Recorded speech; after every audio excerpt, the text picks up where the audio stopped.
Hey everyone, welcome to the Wealth Code, the show where we decode the psychology behind building real, lasting wealth. I'm Steve, your host, and today we're unlocking something huge: the mental patterns wealthy people use that most people completely miss. And I'm Sarah, certified financial advisor and behavioral finance enthusiast. You might think wealth starts with money, but it actually starts in the mind. Exactly. And today's episode is called 7 Psychological Tricks Rich People Use. We're breaking down their hidden habits, thought patterns, and daily decisions. And stick around for number 7. That one's a real game changer.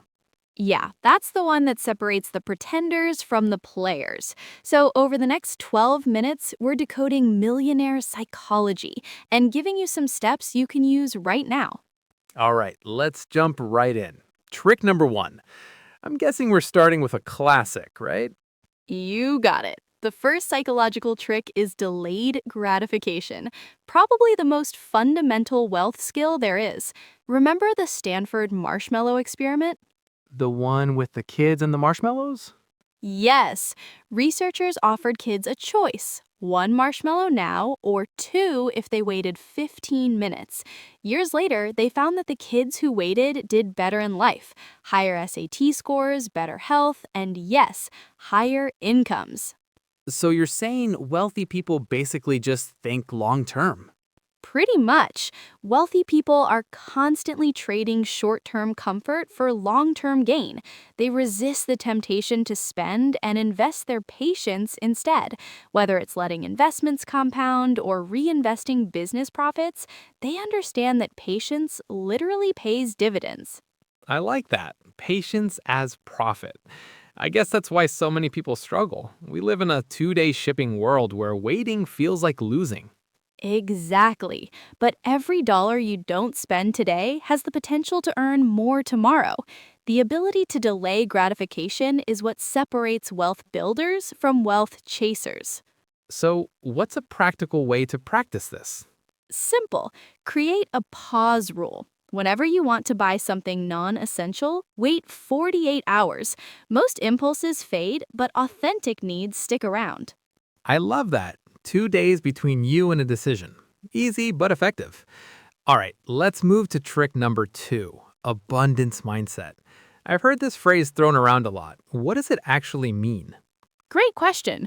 Abundance mindset is rooted in the belief that resources aren't fixed, that opportunities are created, not just discovered. People with a scarcity mindset think, can I afford it? Wealthy people ask, how can I afford it? That one word, how, opens the mind to solutions. So, it's not about lying to yourself, it's about training your brain to look for opportunities instead of limits. Exactly. This ties into something called the Reticular Activating System, the filter in your brain that decides what information to notice. When you focus on opportunity, your brain literally starts spotting it everywhere. That's wild. So, if I'm constantly looking for obstacles, I'll only see obstacles. Yes, wealthy people condition their minds to look for leverage points, partnerships, new markets. Everyone else sees closed doors. They see side entrances. That's a powerful reframe. Try this. Every time you catch yourself saying, I can't afford it, replace it with, how can I? Then list at least two possible ways, even if they sound crazy. You'll be amazed how ideas start flowing. So, that's your action step. Change your question, change your focus, change your future. Okay, trick number 3. Let's talk about information diets. I love this one because we're all drowning in information these days. Absolutely. The average American spends over 7 hours a day on screens. And millionaires? Studies show they spend a fraction of that time, closer to 2 or 3 hours, and most of that is intentional reading. That's a massive gap. It is. Wealthy people treat information like food. They carefully curate what they consume. 99% of the news cycle is noise. They focus on signal. Instead of doom scrolling Twitter, they read annual reports, biographies, or in depth market analysis. So, it's books versus tweets. Exactly. Information overload kills clarity. Wealthy people build mental filters. Is this useful? Does it align with my goals? If not, they discard it. I've heard Warren Buffett reads 5 to 6 hours a day. That's not passive scrolling, that's structured learning. Right, and he said knowledge compounds like money does. My practical tip? Do a screen time audit. Check your weekly phone report. Then choose 1 hour per day to invest in high-value information, books, podcasts like this one, or online courses.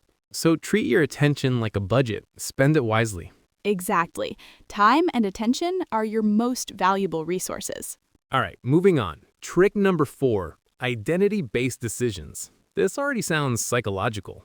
It is, and it's huge. Most people make decisions based on what they want. Wealthy people make decisions based on who they're becoming. Author James Clear talks about this in Atomic Habits. Your habits reinforce your identity, and identity drives your behavior. So instead of saying, I want to save more, say, I am the kind of person who manages money wisely. Exactly. When your identity shifts, your decisions naturally follow. One question wealthy people often ask is, what would someone earning $500,000 a year do in this situation? That's a smart mental model. It forces you to act from a higher version of yourself, not your current circumstances. Right. You're trying on the mindset before the money arrives, and that's how it eventually does. So how do you apply this? Define your wealth identity. Write down characteristics of your future self, how they think, spend, invest. Then, each day, make one decision that aligns with that version of you.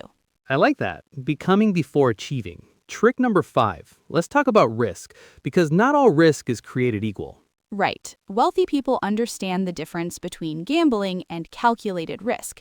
They don't throw money around blindly. They allocate it with data and planning. I call it the risk budget. Like a certain amount of risk you're actually willing to take. Exactly. Everyone should have one. Successful investors don't avoid risk. They manage it. They research, diversify, and maintain emotional detachment. Poor people gamble emotionally. Wealthy people risk strategically. So it's not courage, it's preparation. Right. Elon Musk once said he doesn't take big risks, just well-considered ones. That's key. Before investing, ask yourself, what's the downside? Can I recover? If yes, it's calculated.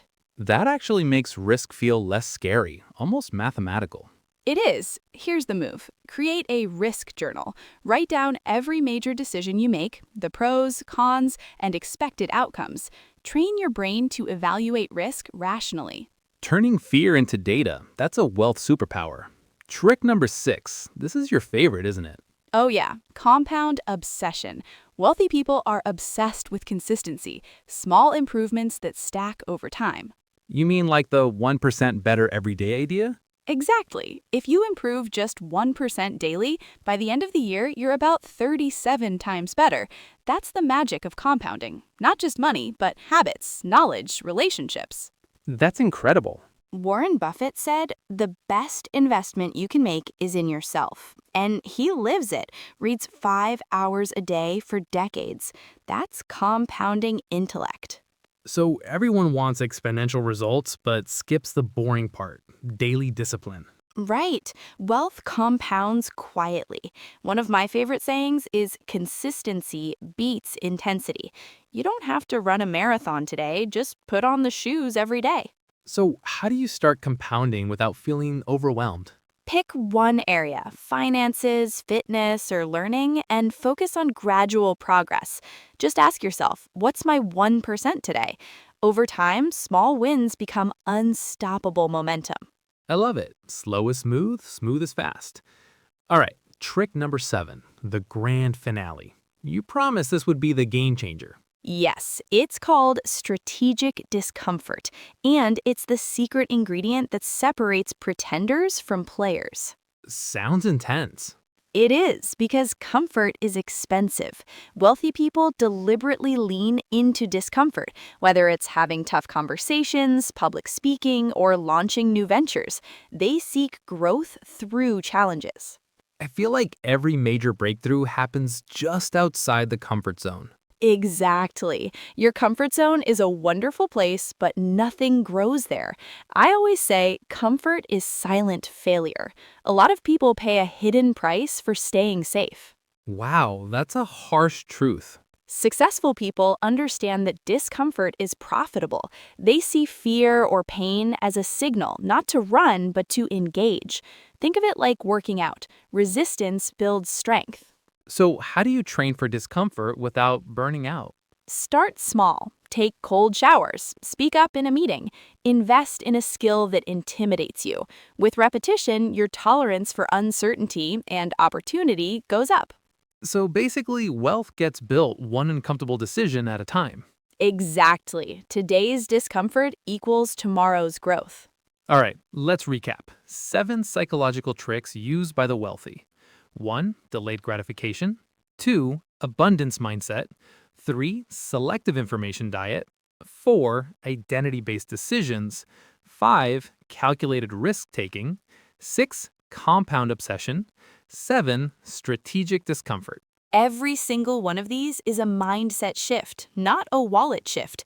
The difference between rich and poor isn't talent, it's psychology. Right, man, the best part? Psychology can be rewired starting today. So, if something in this episode shifted your perspective, hit that subscribe button, share it with a friend, and join us next time. Yeah, next week we're decoding the hidden habits of self-made millionaires. You won't want to miss it. Thanks for listening to The Wealth Code. See you in the next one.